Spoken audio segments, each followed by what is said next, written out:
لیکن جو خاص اس کی اقسام ہے وہ چھاتی کا کینسر ہے, منہ کا کینسر ہے, بلڈ کا کینسر ہے, ہڈیوں کا کینسر ہے, بالکل صحیح. اس کے علاوہ جگر کا کینسر ہے, پھیپھڑوں کا کینسر ہے, گلے کا کینسر ہے, اور یہ مختلف طرح کے کینسر پھر جسم میں آگے پھر اس کی اور ڈیٹیل بنتی جائے گی. تو یہ عام پھر جس طرح سے خواتین میں بریسٹ کینسر ہوتا ہے, یہ پاکستان میں بہت عام ہے. تقریباً ہر 10-12 میں سے, یعنی میں نے ایک رپورٹ جو پڑھی تھی اس میں ہر 9 میں سے ایک خاتون کو کینسر ہونے کی امکانات بہت زیادہ ہوتے ہیں پاکستان کے اندر. تو مختلف اقسام میں یہ خاص اقسام میں کینسر. بالکل صحیح ہے. چلے اس میں ہم تھوڑی سی ڈال لیتے ہیں کیونکہ یہ اس کی شرح بھی بہت زیادہ ہے, جو خواتین میں بریسٹ کینسر کا ایشو بہت زیادہ ہے.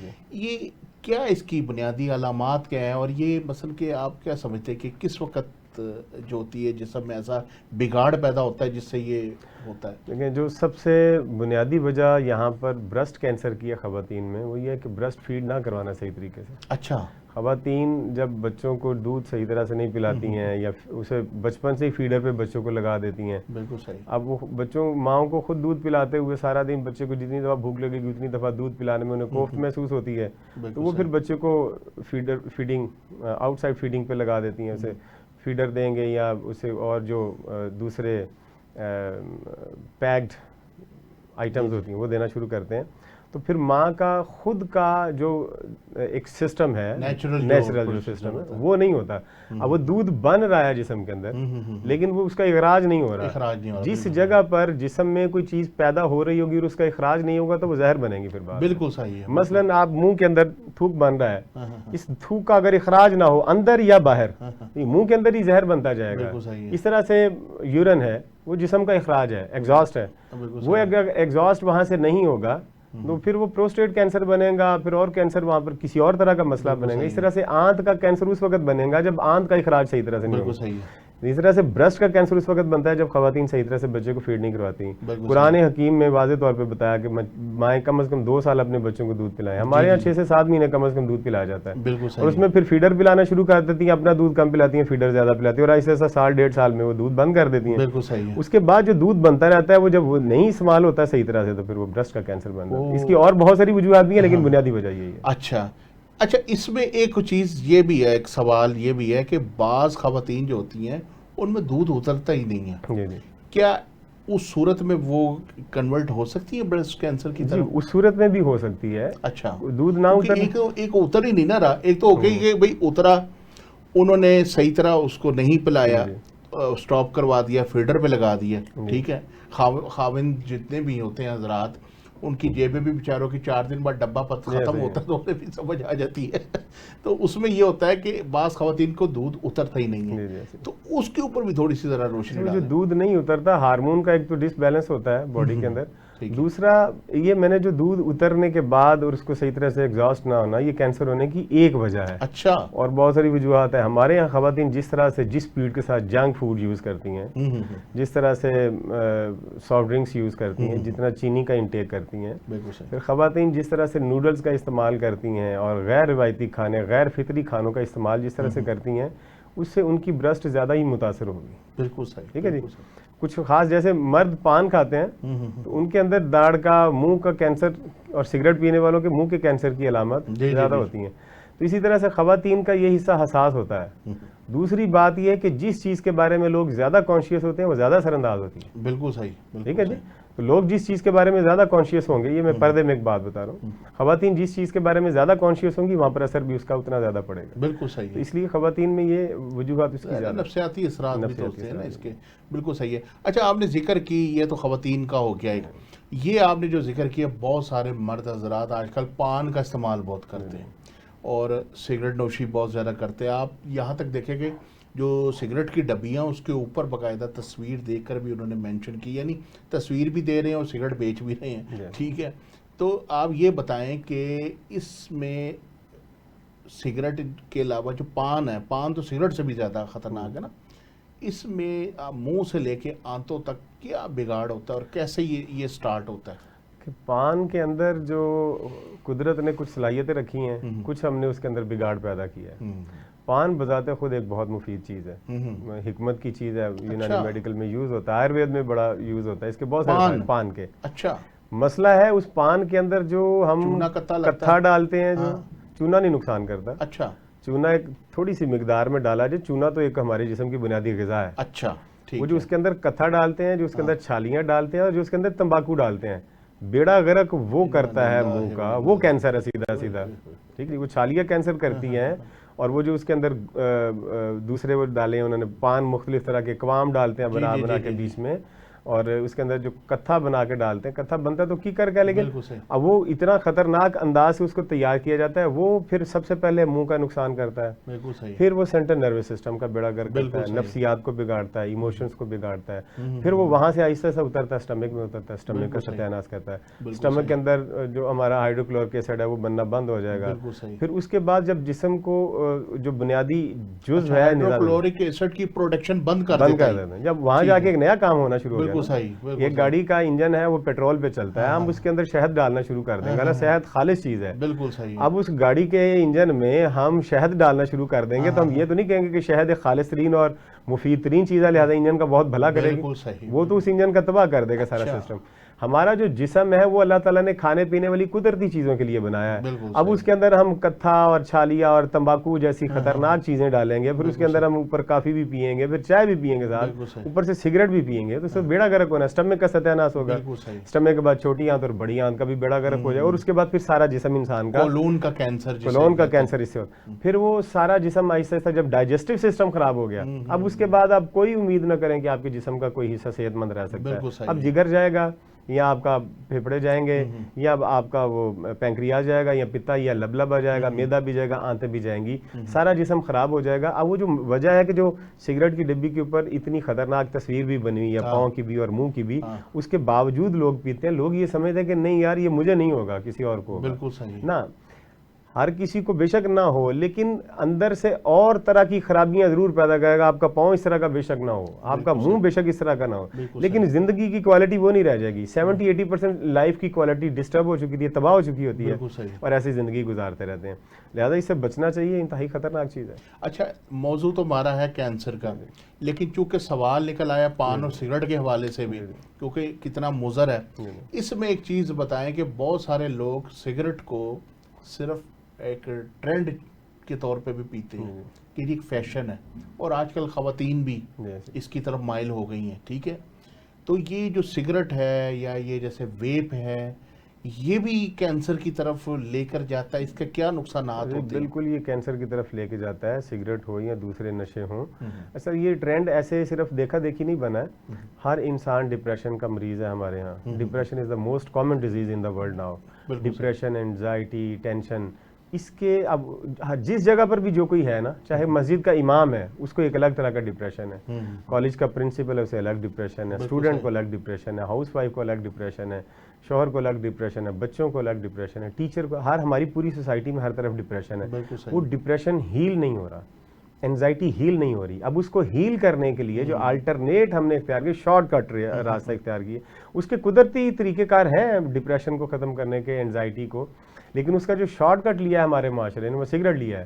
اچھا, ہمارے معاشرے نے سافٹ ڈرنکس لیے ہیں. میں کمپنیز کے یا برانڈس کے نام نہیں لوں گا. ہمارے نوجوان جو بہت زیادہ جس ڈرنک کو یوز کرتے ہیں, مختلف رنگوں میں بنے ہوئے ہوتے ہیں, کوئی کسی ڈرنک کا کوئی رنگ, کسی کلر کا کوئی ڈرنک ہوتا ہے, بالکل صحیح, انتہائی خطرناک, اور وہ کینسر کی وجہ ہے. بالکل ٹھیک ہے, تو وہ ڈپریشن کو ریلیز کرنے کے لیے شارٹ ٹرم ہمیں ایک فیز دیتا ہے, وہ سگریٹ. یعنی پہلا کش لگاتے ہیں تو ذہن ہے ایسے پرسکون ہو جاتا ہے. بالکل صحیح, ٹھیک ہے, یہ بھانگ اور چرس کی طرح اس کا بھی ایک تھوڑا سا نشہ ہے کہ پہلا جب کش لگاتے ہیں تو ذہن پرسکون ہو جاتا ہے, دوسرا کش لگاتے ہیں اور پرسکون ہوتا ہے, سینٹرل نروس سسٹم ہے, ایسے ہمارا کام ہو جاتا ہے. ٹھیک ہے, لیکن جیسے ہی سگریٹ کا اثر ختم ہوتا ہے آدھے پونے گھنٹے کے بعد, پھر ہم دوبارہ اس طرح سے گدھے کی طرح زمین پہ گر جاتے ہیں, پھر ہمیں اگلے سگریٹ کی طلب ہوتی ہے, پھر اگلے سگریٹ کی, پھر اگلے سگریٹ کی. ہر آدھے گھنٹے کے بعد چین سموکر بنتا ہے آدمی. وہ چین سموکر بن کے اسے وقتی طور پہ ریلیف رہتا ہے. پھر ایک دن میں جو 10 سگریٹ پی کے اپنے آپ کو کام رکھتا تھا, اسے اگلے مہینے بعد 15 سگریٹ پینی پڑیں گی, پھر 2 ڈبیوں پر, پھر 3 ڈبیوں پر بات چلی جائے گی, اور پھر وہ ڈبیاں بھی اثر نہیں کرنا بند کر دیں گی.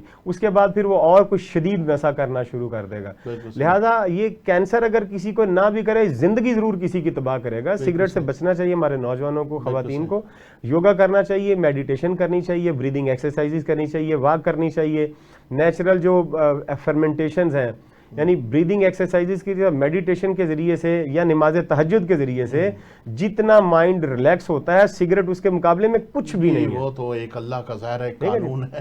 ہمارے نظام میں ہمارے معاشرے میں اگر میڈیٹیشن کو اور بریدنگ یوگا کی بریدنگ ایکسرسائز کو اور میڈیٹیشنز کو شامل کر دیا جائے ہمارا سارا معاشرہ سگریٹ چھوڑ دے گا. ہمارے پاس بہت سارے لوگ تھے 40 سال جنہوں نے سگریٹ پی تھی, چین اسموکرز تھے جنہوں نے 10 سال کی عمر سے سگریٹ شروع کیا تھا. 1 مہینہ صرف انہوں نے ہمارے ساتھ یوگا شروع کیا ہے, اس کے بعد سگریٹ لینے ہی نہیں گئے کبھی شاپ کے اوپر. اب سگریٹ چھوڑ دی انہوں نے. کیوں؟ کہ وہ جو ڈوپامین ان کا سگریٹ سے بن رہا تھا, ان کا جو ڈوپامین پان سے بن رہا تھا یا سافٹ ڈرنک سے بن رہا تھا, وہ ڈوپامین نیچرلی ان کا بننا شروع ہو گیا. اب وہ یوگا کرتے ہیں, سارا دن ریلیکس رہتے ہیں. یوگا کرنے سے, میڈیٹیشن کرنے سے, بریدنگ ایکسرسائزز کرنے سے, مراقبہ کرنے سے جو ڈوپامین بنتا ہے لانگ لاسٹنگ ہوتا ہے. یعنی آپ 20 منٹ دن میں آپ مراقبہ کریں, آپ کے 24 گھنٹے ڈوپامین آپ کو بڑا بہترین ملے گا اور 24 گھنٹے تک آپ ریلیکس رہیں گے. زبردست زبردست جی, بہت اچھے طریقے سے آپ نے اس کے بارے میں ہمیں گائیڈ کیا. اچھا رضوان بھائی یہ بتائیے گا کہ یہ جو بلڈ کینسر ہوتا ہے یہ کیا اس کی بنیادی وجوہات ہوتی ہیں؟ کیونکہ ہیموگلوبن ہماری جسم میں بہت بنیادی کردار ادا کرتا ہے, جو کہ ہمارے سرخ جو ہوتے ہیں ریڈ بلڈ سیل جنہیں ہمیں کہتے ہیں ان کے اندر موجود ہوتے ہیں, اور وائٹ بلڈ سیل کہتے ہیں کہ جب بڑھ جائے اور ریڈ کم ہو جائے تو اس وقت اس کی یہ شروع ہو جاتے ہیں سمٹم. تو یہ کیا ایسی وجوہات بن جاتی ہے کہ یہ بلڈ کینسر کی طرف مریض چلا جاتا ہے؟ دیکھیں کینسر جتنے بھی ہیں ان کی جو پرائمری روٹ کاز ہے وہ ایک ہی طرح کی ہے. اچھا, جتنے بھی کینسر ہوتے ہیں ان کا پرائمری روٹ کاز ایک ہی ہے. اچھا, غیر فطری طرز زندگی, ٹھیک ہے, ان نیچرل لائف سٹائل. ہمارا آرٹیفیشل لائف سٹائل جو ہم نے اختیار کیا ہے اس کے آؤٹ کمز یہی نکلنے ہیں. مثلاً ہمارے گھروں میں دیکھیں ہم اسے بہت آگے جا کے اگر پکڑیں گے تو پھر نہیں وہ پکڑا جائے گا. مطلب ڈائریکٹ اگر ہم بلڈ کینسر کی تشخیص اور اس کا علاج یا اس کی وجوہات تلاش کرنے کی کوشش کریں گے تو وہ بہت زیادہ کمپلیکیٹڈ ہو جائیں گی. ہمیں روٹ کاز پہ آ جانا چاہیے فوری طور پہ. روٹ کاز میں ہمارے گھروں میں دیکھیں سلور کتنا ہے, سلور انٹیک کتنا ہو رہا ہے. سب گھروں میں سلور کے برتن استعمال ہوتے ہیں, ٹھیک, نان اسٹک برتن استعمال ہوتے ہیں. یہ نان اسٹک برتن کے اوپر جو کیمیکل ہے اس کے جو فیومز نکلتے ہیں جب وہ پکتا ہے پھر آہستہ آہستہ وہ گھلتا ہے اس کے اندر. پھر آپ دیکھیں گے ایک وقت میں نان اسٹک کے اوپر سے وہ اس کا جو نان اسٹک ہوتا ہے اتر آتا ہے, نیچے سے اصل میٹل نکل آتا ہے. وہ سارا نان اسٹک کدھر گیا ہے؟ وہ ہمارے اندر ہی گیا ہے سارا کا سارا. سلور کو آپ دھو کے دیکھیں تھوڑی دیر میں ایسے 2-3 دفعہ ہاتھ مارے وہ کالا ہو جاتا ہے پانی. وہ سارا سلور جب پکتا ہے کھانا وہ ہمارے اندر جاتا ہے. یہ جتنے سافٹ ڈرنک کا کیمیکل ہے, انڈسٹریل کیمیکل ہوتے ہیں سافٹ ڈرنکس کے اندر, وہ ہم پیتے ہیں, ٹھیک. پھر یہ جتنے بھی جنک فوڈ اور لیٹ نائٹ کھانے, پھر ضرورت سے زیادہ کھانا, باسی کھانے, رات کا پڑا ہوا کھانا صبح کھاتے ہیں وہ زہر ہوتا ہے, دوبارہ گرم کرتے ہیں ڈبل زہر بن جاتا ہے. یہ جو ہم نے اپنا ایک نیچرل لائف سٹائل بنا لیا ہے. پھر کھانا ہم اتنا کھاتے ہیں, جب بیل کے ساتھ کام کرنے والے آدمی جتنا کھانا کھاتے تھے نا فصلوں میں, مشقت کرنے والے, محنت کرنے والے, وہ جتنی محنت کرتے تھے اور جتنا کھانا وہ کھاتے تھے, ہمارا انٹیک ابھی بھی ان لوگوں کی مقدار جتنا ہی ہے. جتنا وہ کھاتے تھے ہم اتنا ہی کھاتے ہیں, لیکن جسمانی مشقت ہماری بالکل بھی نہیں ہے. اب کیا ہوگا, ایک تو ہم فطری غذا نہیں کھا رہے, یعنی پہلی بات تو کہ اگر ہم فطری غذا کھا کے اس کا بھی اخراج صحیح طرح سے جسم نہ کر سکے اور وہ غذا ان ڈائجسٹو رہ کے باڈی کے اندر آ جائے تو وہ بھی زہر بنے گی, وہ کینسر کی وجہ بنے گی. لیکن اگر ہم کھاتے ہی غیر فطری غذائیں ہیں, ہمارا نیچرل لائف سٹائل ہے ہی نہیں ہے, آرٹیفیشل لائف سٹائل سے ڈیڈ ڈائٹس کھا کے, جنک فوڈ کھا کے ہم اپنے جسم کو بھر لیں گے, اب اسے ہم توقع رکھیں گے کہ یہ ہمیں صحت مند رکھے گا. بالکل صحیح, یہ خام خیالی ہے. ہم آپ کے ساتھ سلسلہ یہیں سے دوبارہ شروع کریں گے. خواتین و حضرات کہیں نہ جائیے گا, وقت ہوا ایک بریک کا, ملتے ہیں بریک کے بعد. ویلکم بیک ناظرین, ہمارے ساتھ بیٹھے ہیں حکیم علی رضوان ہمت صاحب اور ہمیں کینسر جیسے موذی مرض کے بارے میں اویئرنیس دے رہے ہیں. خواتین و حضرات یاد رکھیے گا, جہاں پہ بیماری ہوتی ہے وہاں پہ شفا بھی ہوتی ہے, اور شفا اللہ تعالیٰ نے اپنے ہاتھ میں رکھی ہے. آپ کہیں مت جائیے, ہمارا پروگرام غور سے سنیں, اور یہ پروگرام میں آہستہ آہستہ اور آپ کو دلچسپی آپ کی انشاءاللہ تعالیٰ بڑھے گی. اچھا رضوان بھائی یہ بتائیے گا کہ جو کینسر کا مرض ہے اس کی ایسی کون سی علامات ہے جس سے یہ خطرہ لاحق ہو جائے کہ کینسر بڑھ جائے گا؟ جی کینسر کی ابتدائی علامات میں کسی جسم کے کسی حصے میں گلٹی بن جانا یا رسولی بن جانا، ٹھیک ہے، اس میں درد ہونا یا نہ ہونا وہ بعد کی بات ہے، لیکن کسی جگہ پر بھی گلٹی اگر بن جائے تو اس کا مطلب ہے کہ یہ کینسر کی طرف جا رہا ہے جسم. ٹھیک ہے، اگر غیر معمولی کھانسی ہو اور اس کے ساتھ آواز میں تبدیلی آ جائے تو اس کا مطلب ہے کہ یہ کینسر کی طرف جا رہا ہے. بالکل صحیح. اگر کھانے پینے کی ہماری جو خواہش ہے اگر اس میں تبدیلی واقع ہو جائے، یعنی بھوک کبھی بہت زیادہ لگنے لگے کبھی بالکل نہ لگے، تو اس کا مطلب ہے کہ ہم اس طرف جا رہے ہیں. پھر اس کے ساتھ ساتھ جو نظام اخراج ہے، پیشاب اور پخانہ، اگر اس کی روٹین میں خرابی آ جائے، یعنی پیشاب بہت دیر نہ آئے یا پخانہ بہت دیر نہ آئے، تو اس کا مطلب ہے کہ یہ کینسر کی طرف جا رہا ہے. یا اگر ہاضمہ خراب ہو جائے، کھانا کھایا ہوا ہضم نہ ہو رہا ہو، یہ سب سے بڑی بنیادی وجہ ہے ہر بیماری کی. تو کینسر کی بنیادی وجہ جو پرائمری روٹ کاز میں سب سے پہلے آگا وہ یہی ہے، ڈائجسٹو سسٹم کا خراب ہونا. اگر ڈائجسٹو سسٹم خراب نہ ہوا تو کبھی کینسر نہیں ہو سکتا.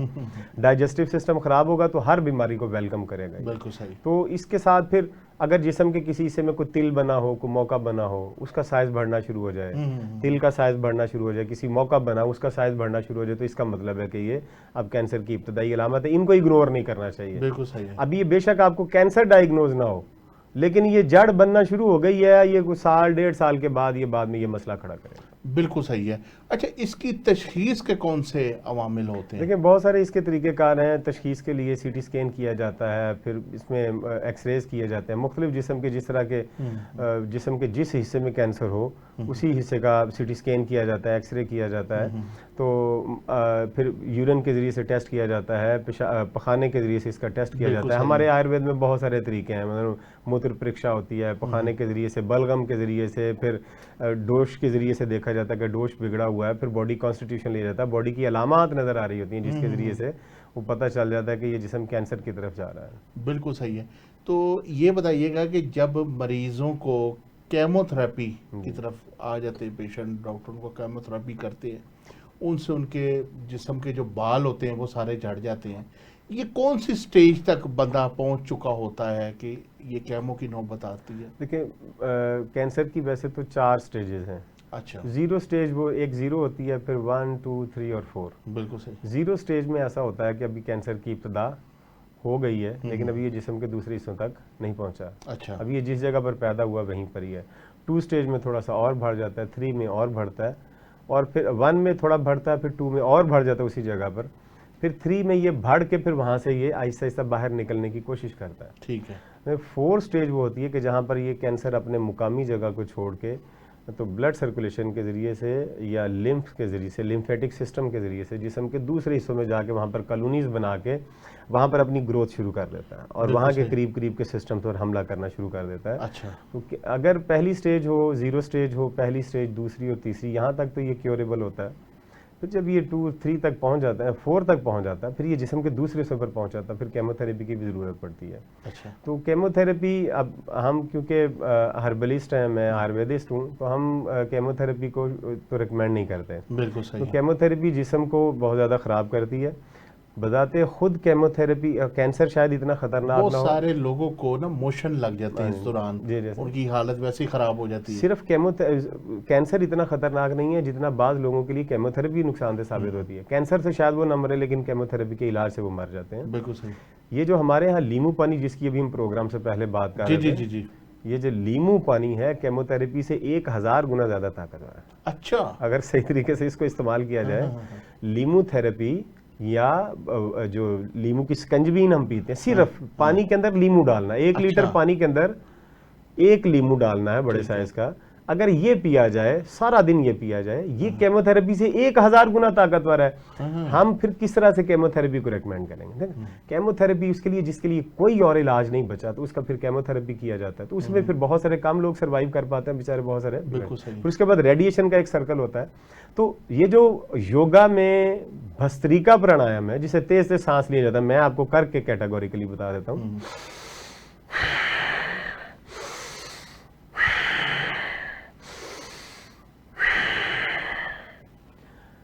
یہ بالکل سملر ہے ریڈیشن کی طرح، ریڈیشن کے سملر ہے، اور ریڈیشن کے ہی فائدے ہیں اس کے۔ اچھا، جو ریڈیشن باڈی کے اوپر جا کے اثرات کرتی ہے، یہ بھی اثرات اس کے اسی طرح کے، لیکن اس کا سائیڈ افیکٹ کوئی نہیں ہے۔ اچھا، لیمو تھراپی جو کچھ کرتی ہے، کیمو تھراپی بھی جسم میں وہی کچھ کرنا چاہتی ہے، لیکن وہ ڈیمیج بھی کرتی ہے، لیمو تھراپی ڈیمیج نہیں کرتی ہے۔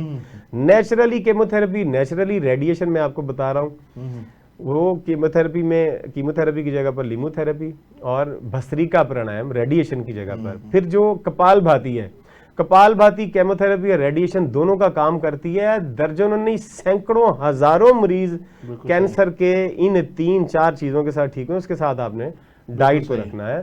تو اس کے بعد اینڈ پہ اگر یہ چیزیں بھی فرض کریں کسی پر کام نہیں کر رہی ہیں تو پھر وہ کیمو تھراپی کی طرف جائیں گے۔ بالکل صحیح ہے۔ اچھا، بحیثیت آیوروید اور بحیثیت طب یونانی ایک طبیب کی حیثیت سے آپ کون سا ٹیسٹ ریکمینڈ کریں گے، یا کون سی ایسی تشخیص کریں گے جس سے کہ کینسر کو ڈائگنوز کیا جا سکے؟ دیکھیں، ہمارے ہاں یورین کے ذریعے سے میں نے جیسے کہ بتایا، یورین کے ذریعے سے کرتے ہیں، پخانے کے ذریعے سے کرتے ہیں، آپ جیسا کہ کارورے کو باقاعدہ جیسے اس کو چیک کرتے ہیں، کارورا کو چیک کرتے ہیں، اس کے ذریعے سے کرتے ہیں۔ لیکن اب کیونکہ ماڈرن جو سسٹم ہے، جو ایلوپیتھی میں جس طرح سے یہ ڈائگنوز کرنے میں اس میں کوئی حرج نہیں ہے، ڈائگنوز کیا جاتا ہے، اسے سی ٹی اسکین کروایا جاتا ہے، ایکس رے کروایا جاتا ہے، سی ای ٹی اسکین کروایا جاتا ہے، تو ان کے ذریعے سے بھی پتہ چلایا جاتا ہے۔ لیبارٹری کے مختلف بلڈ ٹیسٹ ہیں تو وہ کروائے جا سکتے ہیں، اس میں کوئی حرج نہیں، بلڈ ٹیسٹ کروانے میں کوئی حرج نہیں ہے۔ ٹھیک ہے، ٹھیک ہے۔ کینسر کے لیے جو بلڈ ٹیسٹ ہے وہ تو بلڈ الگ سے نکال کے اس کا ٹیسٹ کرنا ہے، وہ کروایا جا سکتا ہے، وہ جسم کے لیے نقصان دہ نہیں ہے، کیونکہ جسم سے بلڈ لے کے الگ سے آپ نے ٹیسٹ کرنا ہے۔ ہاں، جو اس کا آگے علاج کروانا آپ نے، اس میں پھر ڈیفرینشیٹ ہم کر سکتے ہیں۔ بالکل صحیح ہے۔ اچھا، اس میں کارورے کے اوپر میں تھوڑا سا بات کروں گا کہ کارورے سے تشخیص بہت زبردست اور ایک ایکوریسی کے ساتھ، ہاں، اور میں کہتا ہوں اس کی اتنا زبردست لاجک ہے کہ طبیب اس کو بڑے آرام سے اس کی تشخیص کر سکتا ہے۔ کارورے کا آپ دیکھیں کہ اگر رنگ سفید ہو تو اس سے بھی ہوتے ہیں کہ بھئی کیا مرض چل رہا ہے۔ کارورا اگر بالکل تیل کی طرح آ رہا ہو، جس طرح ایک سرسوں کا تیل ہے، تو جونڈس کی بھی علامت۔ تو کینسر کا جب مرض ہوتا ہے تو اس میں کارورے کا رنگ کس طرح کا ہوتا ہے بنیادی طور پہ؟ اس میں کینسر کیونکہ مختلف طرح کے ہیں اور ہر ایک میں الگ الگ اس کی علامات ہوتی ہیں۔ کارورے کی جسے موتر پریکشا ہمارے یہاں کہتے ہیں سنسکرت میں، آیوروید میں، اس کے کرنے کے کیا کمال کے طریقے ہیں۔ مثلا دیکھیں، آپ لیبارٹری میں یورین ویسے لے جائیں کسی کا، یا بلڈ کسی کا لے جائیں، تو وہ جا کے جینڈر نہیں بتا سکتے۔ ہاں جی، بالکل صحیح بات ہے۔ ٹھیک، آپ بلڈ کے ذریعے سے، یورین کے ذریعے سے کسی کا جینڈر نہیں بتا سکتے کہ یہ کسی عورت کا ہے یا کسی مرد کا ہے۔ بالکل صحیح۔ پھر اسی طرح سے یہ بھی نہیں بتا سکتے کہ کسی بچے کا یا بوڑھے کا، یہ جوان کا ہے۔ بالکل صحیح۔ لیکن آیوروید میں اور طب یونانی میں کارورا کی جو ٹیسٹ کرتے ہیں، آپ کسی کا یورین بھیجیں، اس کا یورین دیکھ کے اس کا ٹیسٹ کر کے ہم بتا دیں گے یہ بچے کا ہے، بوڑھے کا ہے، یا جوان کا ہے، مرد کا ہے یا عورت کا ہے۔ پھر بلڈ ٹیسٹ کرنے میں پھر ایک آئل کے ذریعے سے جو ٹیسٹ کیا جاتا ہے وہ اس سے بھی زیادہ ایکوریسی۔ بالکل ٹھیک ہے، آئل ڈال کے پھر یورین کا وہ ٹیسٹ کیا جاتا ہے، اس میں پتہ چل جاتا ہے کہ یہ مریض کا مرض کتنا پرانا ہے، اس مریض نے علاج سے بھی بچنا ہے کہ نہیں بچنا، یہ بھی بتا دیا جاتا ہے بلڈ کے ذریعے، یورین کے ذریعے سے۔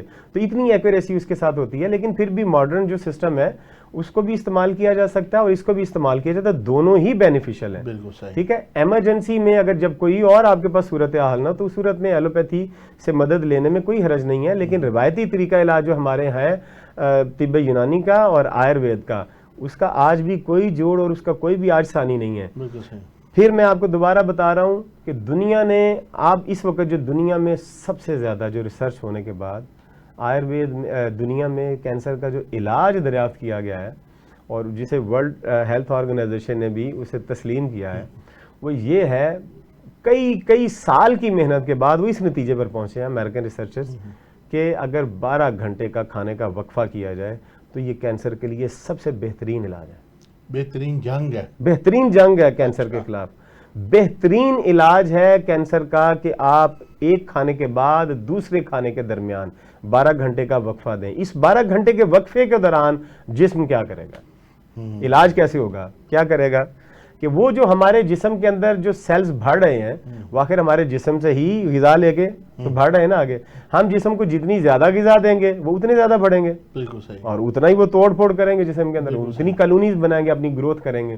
تو کھانا کم دیا جائے جسم کو، بھوکا رکھا جائے, فاقہ کیا جائے. وہ جو صدیوں سے یونانی میڈیکل کا اور آیوروید کا بنیادی اصول ہے فاقہ کرنا, کینسر کا علاج آج بھی 1400 سال بعد بھی وہی دریافت ہوا ہے کہ جناب آپ نے فاقہ ہی کرنا ہے. دنیا کا سب سے بہترین اور تیز ترین علاج یہ ہے. جب فاقہ کرتے ہیں تو جسم کے اندر جتنا کچرا ہوتا ہے جسم اسے ہی کھانا شروع کر دیتا ہے. بالکل صحیح. قحط جب پڑتا ہے کسی علاقے میں تو کیا ہوتا ہے, اس کسی ملک میں کسی ریاست میں جب قحط پڑتا ہے, لوگوں کو کھانے کو کچھ نہیں ملتا, تو اس ملک کی غیر ضروری چیزوں کو وہ کھانا شروع کر دیتے ہیں. بالکل صحیح. مطلب کچرے اور کچرے کے ڈھیر پہ پڑی ہوئی جو کسی کام کی چیزیں نہیں ہوتی ہیں ان کو کھانا شروع کر دیتے ہیں لوگ, تو وہ کچرا ختم ہونا شروع ہو جاتا ہے. اسی طرح سے جب جسم کو بھوک اور فاقہ ملتا ہے, اسے کھانے کے لیے کچھ نہیں باہر سے ملتا, پھر وہ اپنے اندر کی غلاظت کو اور اپنے اندر کی غیر ضروری اور ناکارہ چیزوں کو کھانا شروع کرتا ہے. تو کینسر کے سیلز کو کھانا شروع کرتا ہے جسم. بالکل صحیح. پھر ایک تو وہ کمزور ہو کے خود مرنا شروع ہو جاتے ہیں, جسم ان کو بھی کھانا شروع کر دیتا ہے. یہ بہترین علاج ہے جسم. بالکل صحیح, بالکل صحیح ہے. اچھا, آپ نے بات کی تھی گلٹیاں جو ہوتی ہیں اس کی. بعض لوگوں کو فیٹ کی گلٹیاں ہوتی ہیں جسم پہ, جگہ جگہ, یہاں ہو گئی, یہاں ہو گئی, کمر پہ ہو گئی, کہیں پہ بھی, چاہے وہ مرد ہوں چاہے خواتین ہوں. تو وہ جو گلٹیاں ہوتی ہیں اگر سائلنٹ رہے تو کیا وہ کنورٹڈ ہو سکتی ہیں کینسر کے اندر؟ جی اگر تو وہ سائلنٹ رہیں تو 20 سال تک سائلنٹ رہیں. اچھا. لیکن جب وہ بولنا شروع کریں گی تو ہمیں بتا کے نہیں بولیں گی. اچھا. کسی وقت بھی بول سکتی ہے. ان کو سٹور کر کے جسم میں نہیں رکھنا, کوئی ان کا فائدہ نہیں ہے. بالکل صحیح. چاہے وہ چربی کی گلٹیاں ہیں یا نوڈز بنے یا کچھ بھی بنا ہوا ہے, اگر وہ جسم میں بن گئی ہیں ان کو فوری طور پہ ختم کرنا چاہیے. ان کا بننا ہی اصل میں ایک بیماری ہے. یہ جو گلٹی بنی ہے یہ بیماری ہے اصل میں. ہم یہ نہ سمجھیں کہ اب یہ ایکٹیو ہوگی یا اس میں پین ہونا شروع ہوگی تو پھر ہم اسے سمجھیں کہ یہ خطرناک ہے. نہ, یہ بن گئی اب. اچھا. اب اس کا بن جانا ہی ایک خطرہ ہے, اس کو ختم کریں فوری طور پہ. جب یہ ایکٹیو ہو جائے گی پھر آپ کے پاس چانسز بہت, کیونکہ جسم میں بہت ساری بن گئی ہیں, 2 4 5 6 ایکٹیو ہو جائیں گی اکٹھی, تو پھر کیا کریں گے, پھر پرابلم ہے. اب یہ بنی کیوں ہے؟ بنی ہی اس وجہ سے ہے کہ جسم کے اندر ان تمام بیماریوں کی ابتدا ہو چکی ہے جو جسم کو نہیں لگنی چاہیے. لہذا اب یہ بنی ہے تو ان کو ختم کیا جائے. بعض لوگوں میں تو موٹاپا ہوتا ہے نا, موٹاپے کی وجہ سے پھر ان کے جسم کے اندر جو ہوتی ہیں چربیاں بننے شروع ہو جاتی ہیں. تو کیا اس کے اندر یہ بھی وجوہات بن سکتی ہیں؟ بالکل ایسے ہی ہے. موٹاپا بھی اصل میں وہی چیز ہے جو آگے جا کے گلٹیاں بنائے گا. تو وہ بعض لوگ اس کو آپریٹ کروا دیتے ہیں. تو جب آپریٹ کرواتے ہیں تو ظاہری بات ہے جب وہ آپریٹ ہوتی ہے تو وہ اس کو ڈاکٹر حضرات جنہوں نے آپریٹ کیا ہوتا ہے وہ ٹیسٹ کے لیے اس کو بھیجتے ہیں کہ اس میں کہیں کینسر کے ابھی نہیں آیا کینسر. فرض کریں 2 صورتیں ہیں. ایک تو یہ کہ کینسر کی اس میں تشخیص ہو گئی, علامات پائی گئی ہیں, اب تو پتہ چل گیا کہ اس میں کینسر کی علامات ہیں. ٹھیک ہے. اب اگر اس میں کینسر کی علامات نہیں بھی آئی ہیں, ابھی نہیں آئی ہیں, 6 مہینے بعد, سال بعد, 2 سال بعد آ سکتی ہیں. ممکن ہے کسی کو ساری زندگی بھی نہ آئی ہوں, لیکن زندگی کی کوالٹی, اس کی لائف کی ہیلتھ کی کوالٹی تو اس کی ڈسٹرب ہوئی ہے. اس کا جسم تو نارمل کام نہیں کر رہا, اس کا جسم اندر گلٹیاں بنانا شروع ہو گیا. تو اس کا مطلب وہ کام, جسم کا کام گلٹیاں بنانا تو نہیں. جس کا جسم گلٹیاں بنانا شروع ہو گیا اس کا مطلب ہے کہ وہ کچرا اندر ہی بھرتا جا رہا ہے. یہ خطرناک ہے. یہ اگر کینسر نہ بھی کرے تو جسم کی اور صحت کی باقی کوالٹیز کو ڈسٹرب کرے گا, جسم کے باقی اعضاء کو خراب کرے گا. سرکولیشن جسم میں خراب ہو جائے گی, پھر ٹیشوز خراب ہوں گے, پھر اب آگے کینسر بھی کسی وجہ سے یہ بن ہی سکتا ہے. لہٰذا اسے اوائڈ کرنا چاہیے. اچھا, دوسری بات یہ ہے کہ اب وہ اگر آپریٹ کروا بھی دیتے ہیں, کوئی گلٹی 1 2 3 ہے تو وہ نکلوا بھی دی ہیں, تو یہ مسئلے کا حل نہیں ہوا. ابھی آپ نے گلٹی نکلوائی ہے, گلٹی بنانے کی جو وجہ وہ جسم کے اندر ہی ہے. ابھی وہ اگلی بھی گلٹی بنائے گا, وہ 2 3 اور بنا دے گا. اب 4 نکلیں گے وہ 8 بنا دے گا. مثلا یہ ایک پودے کی طرح ہے. ایک پودا ہے گلاب کا یا کسی بھی کانٹوں کا ایک پودا ہے, اس کے اوپر کانٹے لگے ہوئے ہیں, آپ ایک اس کانٹوں کے پودے کی ایک ٹہنی توڑ دیتے ہیں, تب کیا ہوگا؟ ٹہنیاں تو نکلتی رہیں گی اس کے اندر سے. گلاب کا پودا ہے, اس پہ گلاب کھلے ہوئے ہیں بہت سارے, آپ 2 3 گلاب کے پھول توڑ دیتے ہیں, نئے نکل آئیں گے. وہ نکلتے رہیں گے کیونکہ پودا پوری جڑ سمیت اندر موجود ہے. وہ گلٹیاں بنانے والا جو پودا ہے وہ جسم کے اندر پوری جڑ کے سمیت موجود ہے. ہم نے اوپر سے پھول, وہ گلٹیاں جو وہ پھول کی مثال ہے, وہ پھول اتار کے ہم نے باہر پھینکے ہیں, گلٹیاں دوبارہ بن جائیں گی. بالکل صحیح ہے. اچھا, اس سے بچاؤ کے لیے کوئی حفاظتی تدبیر بتائیں کہ کیا کرنے چاہیے لوگوں کو زیادہ تر؟ سب سے پہلے حفاظتی تدبیر, ہم اپنے پہلے سوال کی طرف واپس لوٹتے ہیں کہ کسی جگہ پر کینسر کس وجہ سے بنتا ہے. جس جگہ پر لا اینڈ آرڈر کا فطرت سے کا جو ہوتا ہے بالا تر ہو کے آپ چلیں گے تو وہاں پر مسئلہ پیدا ہوگا. جس جسم پر لا اینڈ آرڈر نہیں ہے, قانون فطرت کی عملداری نہیں ہے جس جسم کے اوپر, وہاں پر کینسر کی ابتدا ہوگی. لہذا سب سے پہلے غیر فطری طرز زندگی کو چھوڑنا ہے. ٹھیک ہے. غیر فطری طرز زندگی میں ہمارا کھانا پینا سونا جاگنا, ہمارا کھانا پکانے کے طریقہ کار, کھانا پکانے کے برتن, ہمارا سونا جاگنا, پھر یہ جو ہمارا ڈپریشن لیول ہے, ٹینشن لیول ہے, پھر ساری رات جا کے سکرین کے آگے بیٹھے رہنا, نیند ہی پوری نہ کرنا. کئی لوگوں کی تو جاب بھی ایسی ہوتی ہے کہ ظاہر فورکس مارکیٹ میں کام کرتے ہیں یا انٹرنیشنل کے ساتھ کنیکٹ ہوتے ہیں, نیٹ ورک کا ان کا بزنس ہوتا ہے, تو اب ان کے لیے تو مجبوری ہے. وہ رات کو تو جاگیں گے وہ, لیکن دن کو کم از کم انہیں 8 گھنٹے کی نیند لینی چاہیے. اچھا.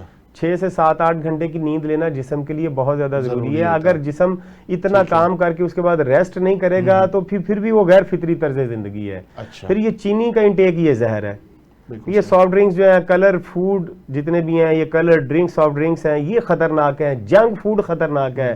پھر یہ جتنا بھی یہ برگر شوارما پیزا یہ خطرناک ہے. یہ جسم کے اندر زہر اور کینسر بنائے گا. اس کو نہیں استعمال کرنا چاہیے. چینی کی جگہ پر گڑ استعمال کرنا چاہیے. سلور کے برتنوں کو گھروں سے نکال کے باہر پھینک دیں, ان کو توڑ دیں ہتھوڑی کے ساتھ, ان کو آج ہی توڑ کے ان کی جگہ پر مٹی کے برتن لے کے آئیں یا تانبے اور پیتل کے برتن لے کے آئیں. اگر کسی کے پاس نہیں اتنی افورڈیبلٹی کے تانبے اور پیتل کے برتن لے سکے, مٹی کی ہنڈیاں لے لے. سٹیل پھر بھی اس سے کچھ بہتر ہی ہے سلور سے, وہ لے لے. مٹی کی ہنڈیاں سب سے بہترین ہے, سب سے سستی ہے, وہ لے کے اسے پکانا شروع کر دے. پھر سفید آٹے کی جگہ پر پورا ہول ویٹ فلور لینا چاہیے, یعنی مکمل آٹا لینا چاہیے, پوری گندم کے سارے اجزاء, اس کے اندر چوکر بھی ہو, اس کے اندر سوجی بھی ہو, میدا بھی ہو, ساری چیزیں اس کے اندر مکس ہوں. وہ کھانا کھانا چاہیے, ضرورت کے مطابق کھانا چاہیے. اپنی ٹیسٹ اور وہ اپنے کریونگ کے حساب سے اسے نہیں کھانا چاہیے کہ جتنا میرا دل کرے میں اتنا کھاؤں. تو یہ اگر اپنے زندگی میں بنیادی تبدیلیاں انسان لے کے آئے, پھر ہفتے میں 1 دفعہ فاقہ کرنا چاہیے. اچھا. تاکہ پورے ہفتے میں جسم کے اندر جو بھی غیر ضروری مادے نہیں نکل سکے جسم سے, جسم ان کو خود نکال سکے, ان کو کھا سکے, اندر ہی اندر فاقہ پیدا کریں اور زیادہ انٹیک کریں لیکوڈ کا. لیمو پانی کی آیوروید میں ہر ہفتے کا 1 روزہ ہے. اس روزے میں آپ نے سارا دن بھوکے رہنا, صرف لیمو پانی لینا اور جوسز لینے ہیں تاکہ وافر مقدار میں جسم میں پانی جائے اور جسم کی صفائی ہو جائے. جب یہ کام آپ کرتے رہیں, آپ میڈیٹیشن کرتے رہیں, آپ ورزش کرتے رہیں, آپ نیچرل ڈائٹ لیتے رہیں, تو کینسر کبھی بھی ہوگا نہیں. اگر ہو گیا ہے تو اس کا علاج بھی موجود ہے. 0 سٹیج پہ, 1 اور 2 سٹیج پہ بھی اس کا علاج بہت اچھے طریقے, 3 سٹیج پہ بھی اس کا علاج ہو سکتا ہے. لیکن جب وہ جسم کے باقی حصوں میں پھیل جائے اور اتنا بڑھا لے کوئی انسان, پھر اس کے لیے خطرناک ثابت ہو سکتا ہے. بالکل صحیح ہے. اور آپ دیکھیں کہ جو دیہات کی زندگی ہوتی ہے اور شہر کی زندگی موازنہ کرائیں تو آپ دیکھیں کہ دیہات میں کینسر کی شرح میرا خیال ہے 1% بھی بامشکل ہوگی, کیونکہ وہاں کی جو زندگی ہے وہ بالکل نیچرل ہے. آج بھی وہ مغرب سے پہلے کھانا کھا لیتے ہیں, کھانا کھا کے مغرب کی نماز پڑھتے ہیں. پچھلے پروگرام میں میں نے اس کے حوالے سے نا تھوڑی سی کارگزاری سنائی تھی کہ ہم ایک دفعہ جماعت میں گئے تو وہاں کیا ہوا, تو وہ ساری اس کے مطابق جو تھی ان کی روایتی جو تھی نا وہ اسی طرح سے تھی ان کی زندگی کہ جناب علی کہ وہ قدرتی طریقے پہ سنت کے مطابق طریقہ گزارے اور زبردست جو ہے وہ آج تک نیچر سے جڑے ہوئے ہیں. دیہات والے صبح فجر کی نماز وقت اٹھتے ہیں, اٹھتے ہی اپنا کام کاج, جانوروں کو چارہ ڈالنا, دودھ دھونا, فصلوں میں چلے جانا, کام کھیتی باڑی اور سارے اپنے کاموں میں مصروف, اور اسی سے ہی جو ہے ان کی زندگی جو ہے وہ فریش رہتی ہے, سارا کچھ رہتی ہے. رضوان بھائی بہت شکریہ, اب ہمارے پروگرام میں تشریف لائے. انشاءاللہ دوبارہ کسی موضوع پہ بات کے لیے آپ ضرور دعوت دیں گے آپ کو. تو خواتین و حضرات, یہ بیٹھے تھے ہمارے ساتھ حکیم علی رضوان ہمت صاحب جو ماہر آیوروید بھی ہیں, اور انہوں نے کینسر سے بچاؤ کے لیے آپ کو بہترین جو ہے وہ طریقہ کار بتایا ہے. آپ پریشان مت ہوں. جو میرا کوئی بہن بھائی اس مرض میں مبتلا ہے وہ اس سے ان کی باتوں کے اوپر عمل کرے. انشاءاللہ تعالی اللہ سے دعا ہے کہ اس کا مرض ضرور ٹھیک ہوگا. تو اپنے میزبان پروفیسر حکیم سیف اللہ خان لودھی کو اجازت دیں. انشاءاللہ حاضر ہوں گے ایک نئے مہمان کے ساتھ, ایک نئے موضوع کے ساتھ. تب تک اللہ حافظ.